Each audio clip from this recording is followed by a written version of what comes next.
আসসালামু আলাইকুম প্রিয় দর্শক, আপনারা তো রুই মাছের রেসিপি প্রায় বানান, তাই না? তবে আজকের এই রুই মাছের রেসিপিটা একবার হলো বাসায় ট্রাই করবেন। এই রেসিপিটা খুবই সহজ এবং হাতের কাছে থাকা উপকরণ দিয়েই তৈরি করে নেওয়া যায়।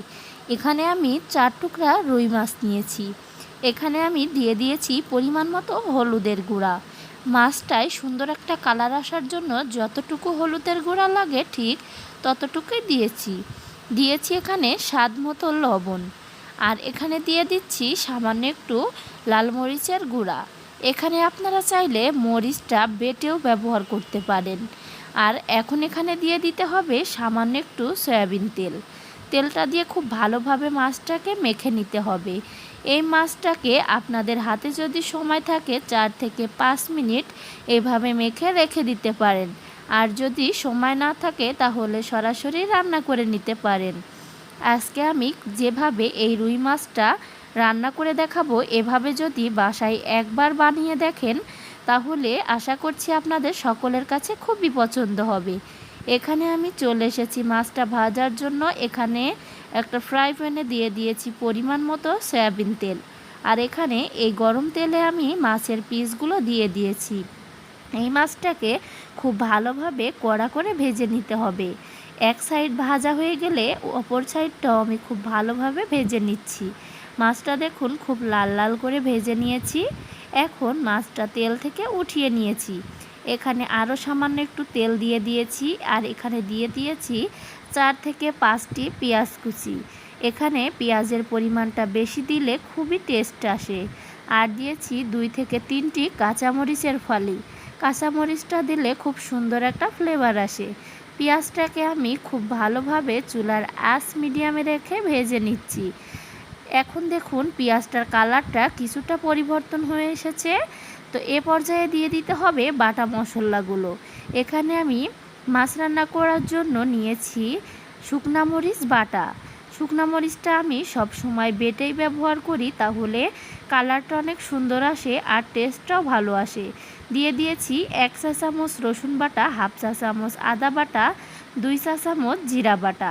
আর সাথে দিয়েছি সামান্য একটু পানিটা দিয়ে মশলাগুলো খুব ভালোভাবে একসাথে মিশিয়ে দিতে হবে। আর এখন এখানে দিয়ে দিতে হবে হলুদের গুঁড়া। এখানে আমি দিয়ে দিচ্ছি 1 চা চামচ হলুদের গুঁড়া। আর এখানে দিয়ে দিতে হবে স্বাদ মতো লবণটা আপনি আপনার স্বাদ অনুযায়ী দিয়ে নেবেন। মশলাটা আমি 4 থেকে 5 মিনিট খুব ভালোভাবে কষিয়ে নিয়েছি। মশলার উপরে যখন দেখবেন তেল উঠে এসেছে, এ পর্যায়ে দিয়ে দিতে হবে আগে থেকে ভেজে রাখা মাছগুলো। এই মাছটা মশলার সাথে যদি আপনি আরও 1-2 মিনিটের মতো ভেজে নেন তাহলে কিন্তু খুবই টেস্ট হবে এই মাছ ভুনার রেসিপিটা। অবশ্যই বাসায় ট্রাই করবেন। আশা করছি ভালো লাগবে। ভালো লাগলে আমার চ্যানেলটি সাবস্ক্রাইব করবেন, একটি লাইক দিবেন এবং আপনার ফ্রেন্ডস ফ্যামিলির সাথে অবশ্যই ছোট্ট ভিডিওটি শেয়ার করবেন। এখানে মাছে আমি দিয়ে দিয়েছি পরিমাণ মতো পানি। আর মাছটা আমি ঢাকনা দিয়ে 2 মিনিট রান্না করে নিয়েছি। 2 মিনিট পর আমি ঢাকনাটা উঠিয়ে মাছটাকে একটু নাড়াচাড়া করে দিচ্ছি। দেখুন মাছের কালারটা মাশাআল্লাহ দেখতে কতটা লোভনীয় হয়েছে। দেখলে নিশ্চয়ই বুঝতে পারছেন খুবই লোভনীয় ছিল এই রুই মাছের রেসিপিটা। এভাবে করে যদি একবার বানান তাহলে দেখবেন ছোট থেকে বড় সকলেই খুবই পছন্দ করছে। এভাবে ঢাকনা দিয়ে আবারও আমি 10 মিনিট রান্না করে নিয়েছি, চুলার আঁচ লো হিট থেকে একটু বাড়িয়ে দিয়ে। এ পর্যায়ে চুলার আঁচটা বন্ধ করে দিয়েছি। আমার রুই মাছ রান্নাটা একদমই কমপ্লিট হয়ে গিয়েছে। দেখলে নিশ্চয় বুঝতে পারছেন খুবই লোভনীয় ছিল।